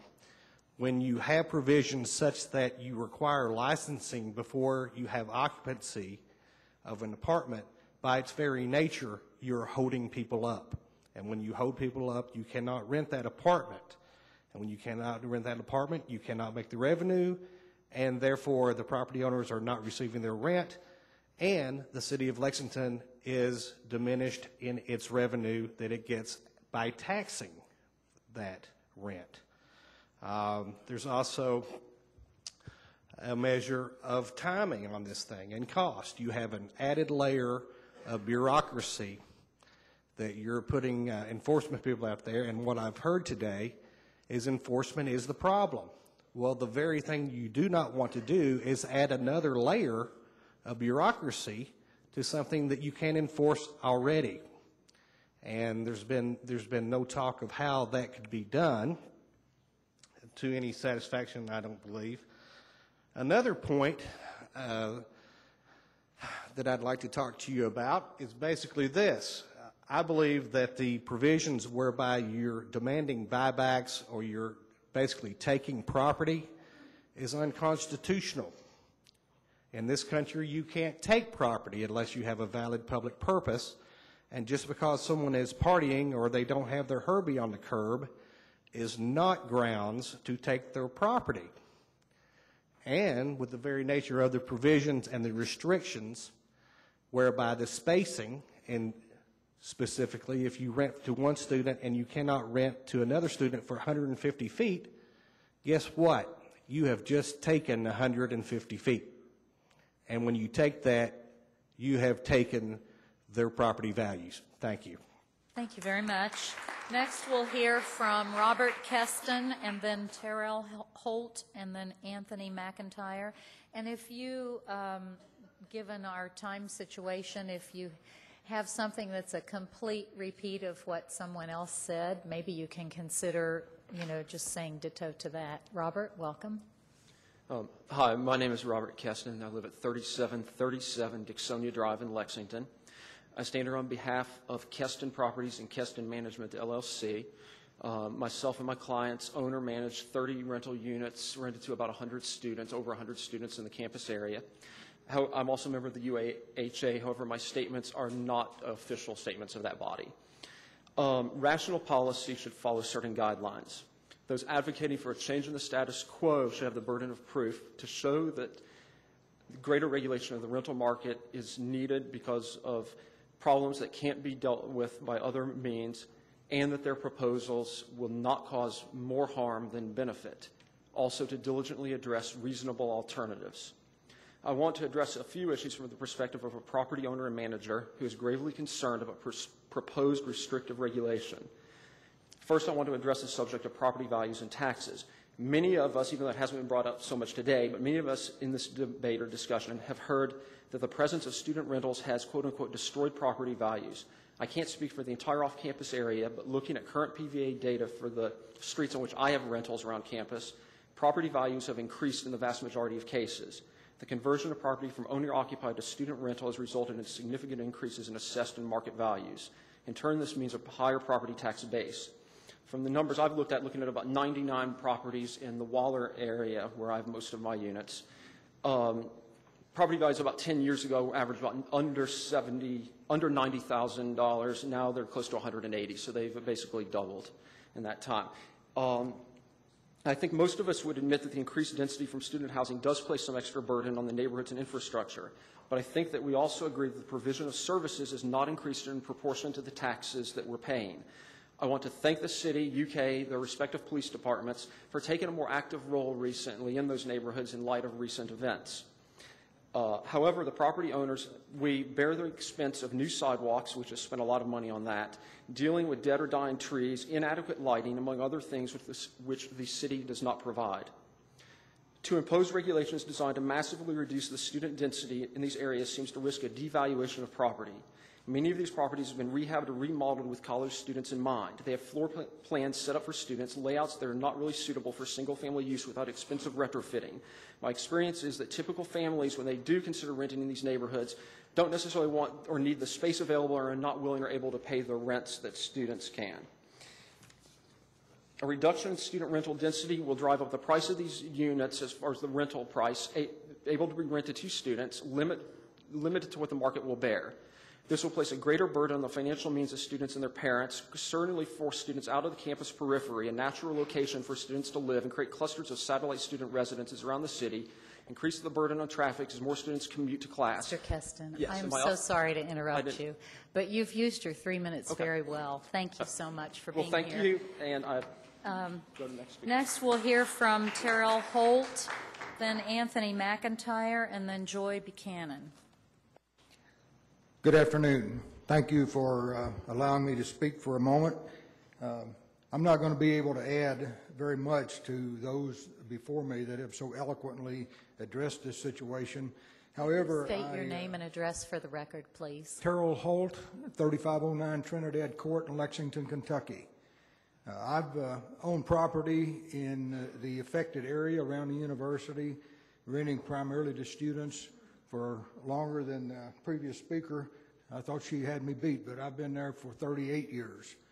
So I've been around this business for a long time, and I think this proposal is totally discriminatory against the students.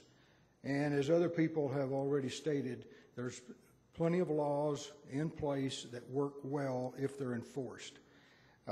Over the 38 years that I've owned these properties, yeah, we've had a problem or two, but not anything that we can't handle. And if I appreciate the code enforcement coming around and telling me if I haven't already fixed it, tell me that I need to fix it. And that's one thing I have no problem with. So we need to enforce the laws. There's no question about that. And I think the students will go right along with that. The thing I want to elaborate on is the cooperation between the university and the city. What I think needs to be done is there needs to be a code developed between the university and the city, and we only have a very small percentage of people, of students, that act like this. And that, when they get arrested, that becomes part of their record at the university and the dean of students. I think this problem can be solved in a heartbeat right now if you would do that. Put it in the student record, and they cannot graduate until this is resolved. You have a orientation of the freshmen that come in, and you have an orientation every semester when they register. And let them know what the consequences are going to be if they get caught burning couches, destroying property, not doing what they're supposed to do. They have to be responsible. You can't have somebody not living under your roof. You can't control that. As other people have said before me today, we're not their mama and daddies. They're 18, 20 years old. They've got to be responsible. Why wouldn't a university, a top 20 university, want to say we want more responsible students? We are creating more responsible students at this university. That's got to be part of the top 20 goal.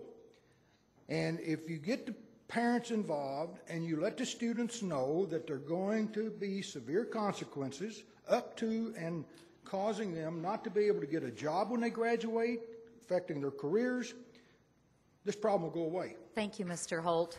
Next, we'll hear from Anthony McIntyre and then Joy Buchanan. Good afternoon. I'm Anthony McIntyre, 518 Reed Lane, right near Lafayette High School. I taught for many years at the University of Kentucky and elsewhere, and one of the points that I would like to address is, I see there are a fair number of students still here with us, is a lot of this isn't stuff that I would put in my syllabus, folks, to be honest, because I really wonder what is it exactly that we're teaching here. That it's okay to discriminate if you're not a protected class. Is that something that we really want to be teaching? Are we wanting to teach that personal responsibility is something that you try to shuffle over to somebody else and kind of, get around, as opposed to something that you internalize and absorb? Do we want to teach that, UK is fundamentally disengaged and unconcerned about its student population? I mean, I know if you've dealt with the administration, you've probably felt that a little bit on occasion. I know I have.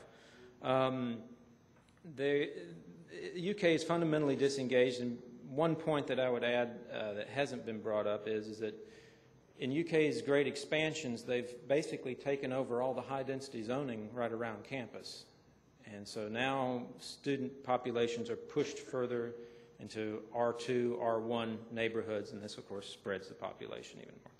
Another thing that you're being taught is that, and I don't know if anybody else has picked up on this, in the land grant program, some people get subsidies and some people don't. I mean, Mr. Boland was talking about what amounts to a $50,000 housing subsidy that you don't get. And that applies, that ties in with the discrimination thing. And also, there's an issue about cost priorities. There are serious crimes going on that affect students. Cars being broken into, the police say, well, what do you want us to do? Holdups, violent crimes, rapes. I mean, there are serious problems. And we're talking about spending money, $50,000 a pop, to subsidize someone else's housing. I really, they say that there are a couple of things you should never see being made, sausages and laws. And it's true. Very good. Thank you. Next, we'll hear from Joy Buchanan, and then we'll hear from Ike Lawrence, and then Ben Kaufman.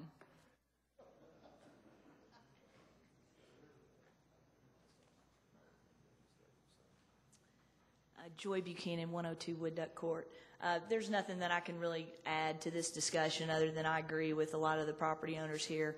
I am a responsible property owner, and I do take care of my property, and I feel like the last 15 years that all the regulations and all the hoops that we've had to jump through as property owners, there's been H1 overlays that have been enforced. There's been, I had to put on gutters on a house the other day, and I feel the students are discriminated against, but I feel like landlords are discriminated against too. We are the group that everybody says, oh, they're making a lot of money, so, we're going to enforce every single thing on every property they own. And like Ms. James said, there's a ton of people that are living in properties that do not take care of them at all. And I don't see anything being done to them. It's us. There's really nothing else I can add to this. I think it's unconstitutional, and I think you would have a real challenge on your hand if you ever tried to impose anything like this. Thank you. Thank you for being here. Next is Ike Lawrence, and then Ben Kaufman, and then Nick Phelps.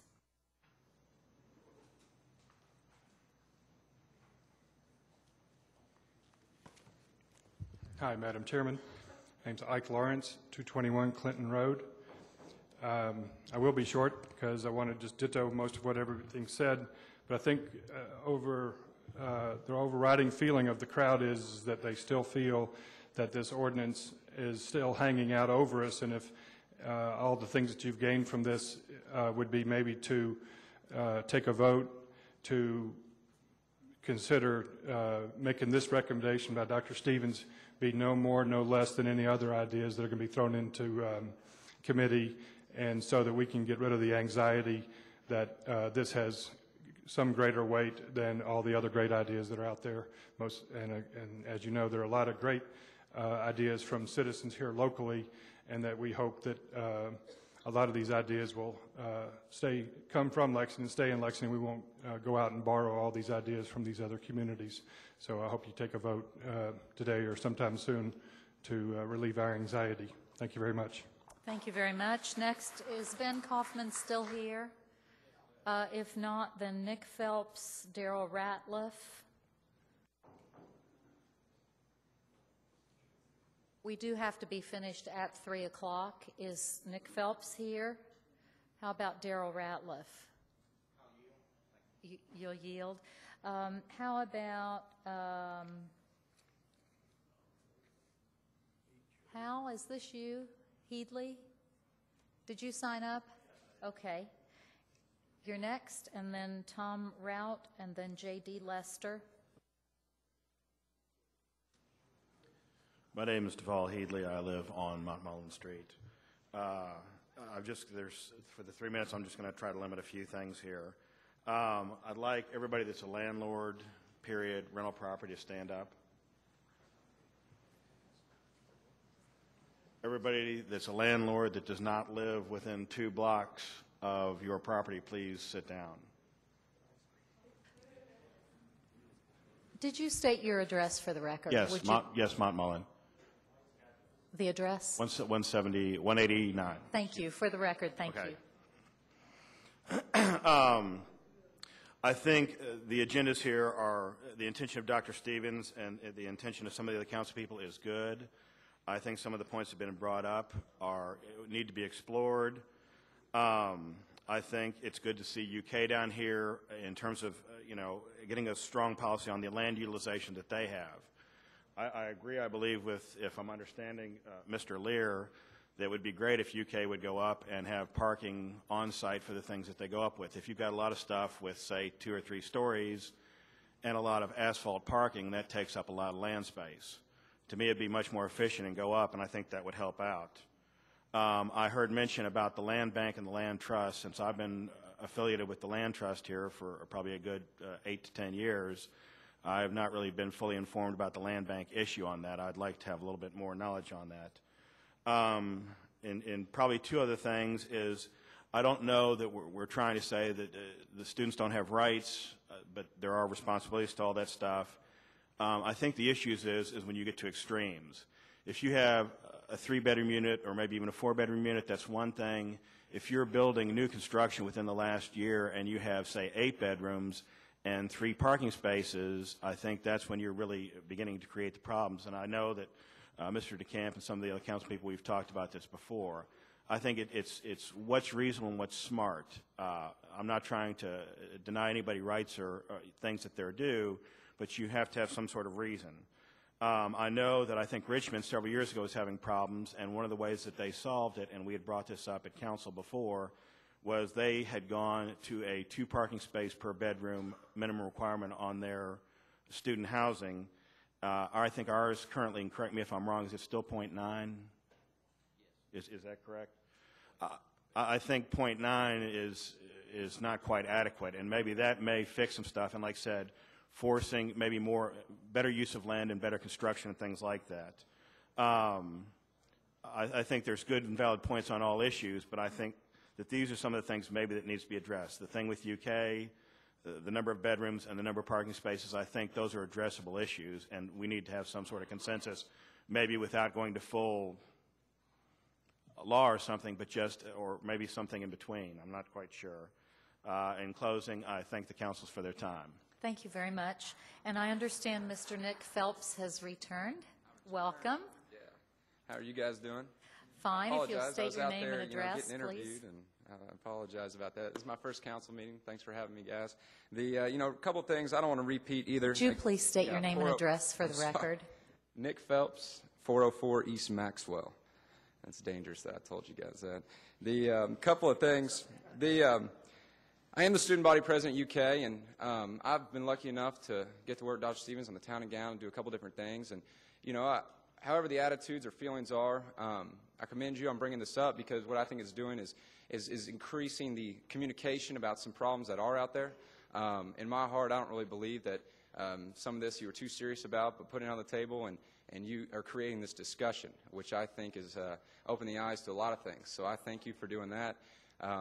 This past week I met with Councilman DeCamp. He invited me over to his house, and we talked about this and a couple different things. And we agree that there needs to be, the responsibility is there for students, but is it clearly communicated? No. I just moved into an off-campus house for the first time, and I'm still probably a very uneducated, housing owner, I guess, or renter, or leaser. I'm respectful to my neighbors and to my house, but I don't know the rules, ordinances, what's supposed to be doing. Honestly, I think people assume, whether it be a Herbie on the curb, it's what they see before that is kind of what dictates their actions. So on the discrimination matter, that's pretty obvious. I think students, as we know, there's plenty here and there's only more coming. As large part of they are as this economy, we want to endorse them and build them up, not break them down. But the biggest thing I want to make a point on, and that is when a problem is identified, I guess in UK or Lexington, they're pretty good at working it out and successfully fixing it.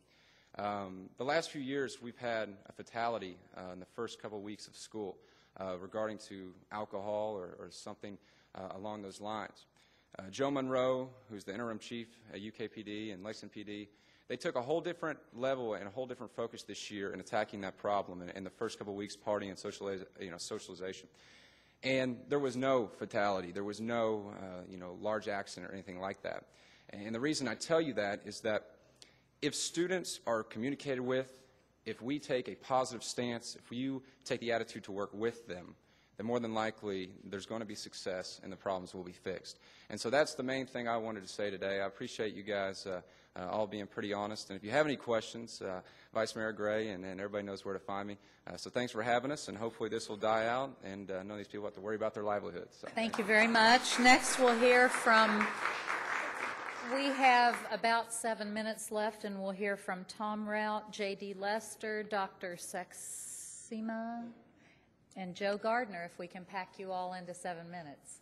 Hi. I'll be quickly. My name is Tom Ralph. I live at 150 Shawnee Place. I've been a student here at University of Kentucky for 9 years. I have progressed. I'm in my last year of law school, getting ready to exit, but hopefully to stay here in the community.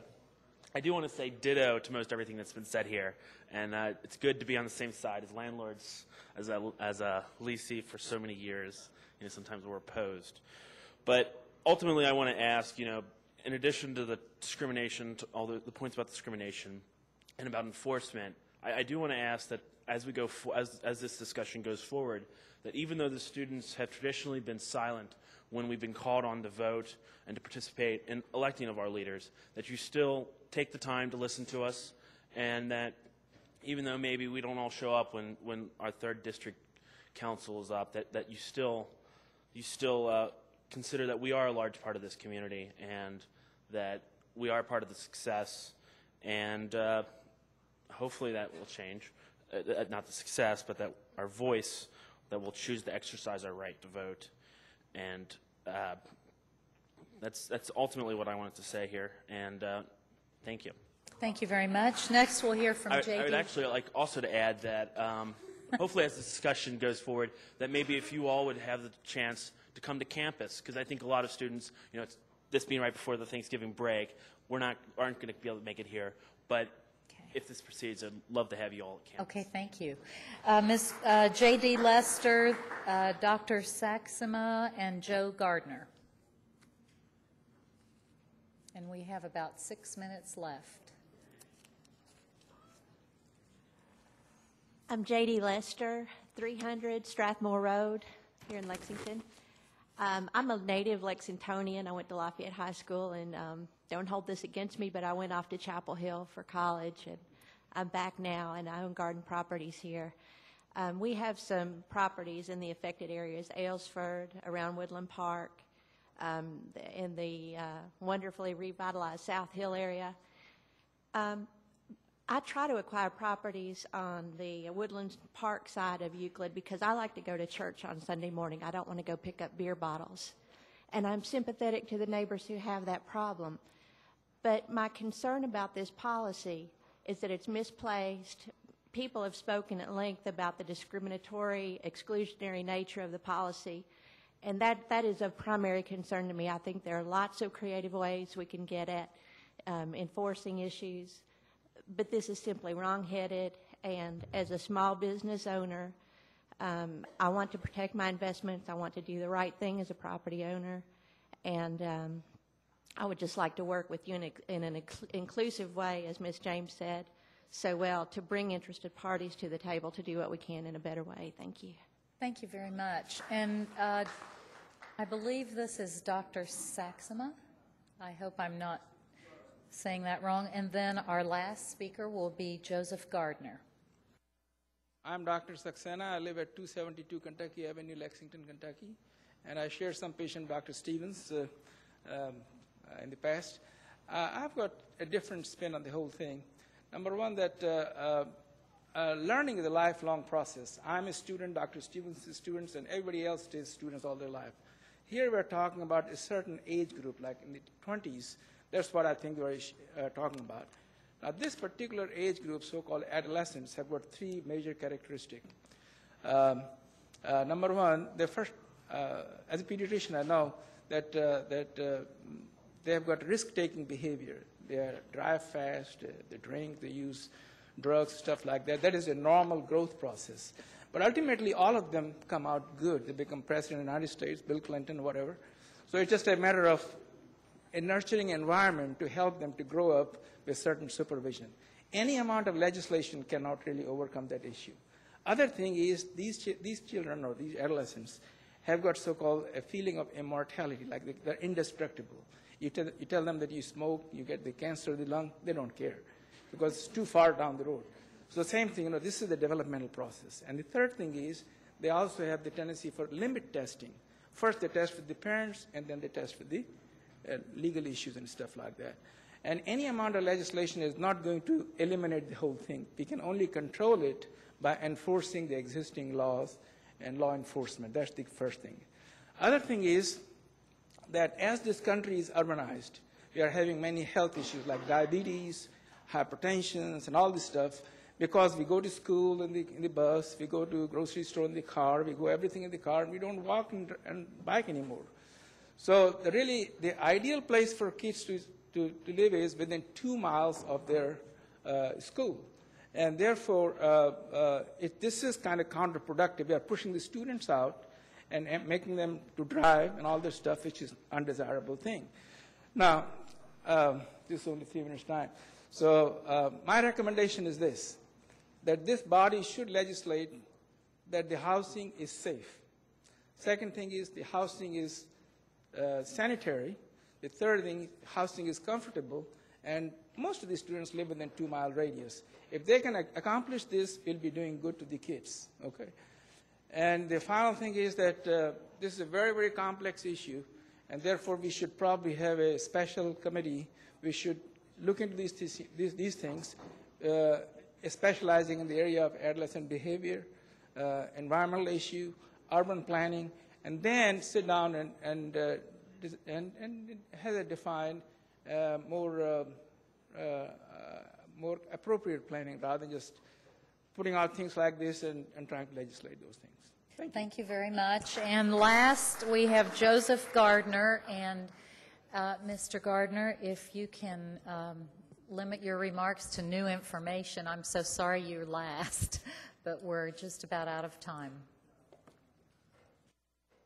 Well, we've heard today from a lot of landlords. We've heard from a couple of students. I'm here to speak from another point of view, the point of view of a threatened homeowner. My name is Joe Gardner. I live at 236 Barberry Lane. I love the street. I love the neighborhood. And I emphasize the word neighborhood.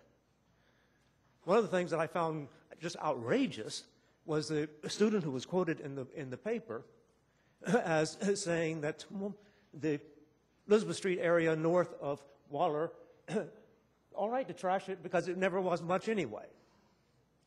What appalled me was not only the arrogance of that statement, but also the stupidity. Do you know how Bunker Precinct, which covers that area, got its name? It got its name because when the city was redistricting after the merger, the panel that was doing this, one member, they wanted to put the towers in with that area. And another member of the commission said, oh, we can't put those students in with all those Archie bunkers. And that's how Bunker Precinct got its name. It used to be a neighborhood. My neighborhood, Seven Parks, fortunately still is a neighborhood. And we have student renters. But we want to keep it that way. And I think the people who have been driven out of Bunker Precinct probably didn't want to be. When we had a meeting to discuss this in the neighborhood, there were several people, especially older people who lived in that area, who said they were simply afraid. And as a homeowner, I don't see why I have to pay my taxes to pay the fire department to come and put out a burning couch. And that happened about 4 blocks from where I live. So take our point of view into consideration as well. Thank you. Thank you for being here. I want to thank all of you for being here, and Mr. Councilmember Beard and then Councilmember Stevens. Thank you, Chair. I would like to, originally thought I would do this at work session, but I want to do this before all of you all left. I would like to move that the Vice Mayor form a task force. We had a short caucus a few minutes ago, and he suggested that it fall under the umbrella of Town and Gown, but with longer tentacles that would touch the whole community. And so I would like to move that to study this whole issue and vet it as stringently as we possibly can to get this thing off of all of our plates. I second the motion. Okay, I have a motion and a second for the Vice Mayor to establish a task force. Is there any discussion last Quick minute? discussion. I think we should be open to the framework, whether it's within Town Gown or whether we spin it out. I could tell whether that y'all were having that conversation on the other side. Welcome that contribution. So we'll have a conversation about the proper structure of it. Okay. Okay. Anything else? If not, will you please vote electronically on the motion, which is for the Vice Mayor to establish a task force? I can't vote.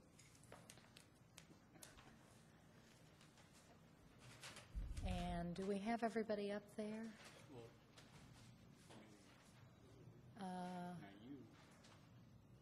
I'm not on the list, but I will vote yes. If you can put me on the list, please. Thank you. The motion passes, and I appreciate the mayor ceding 5 minutes of work session to the Planning Committee.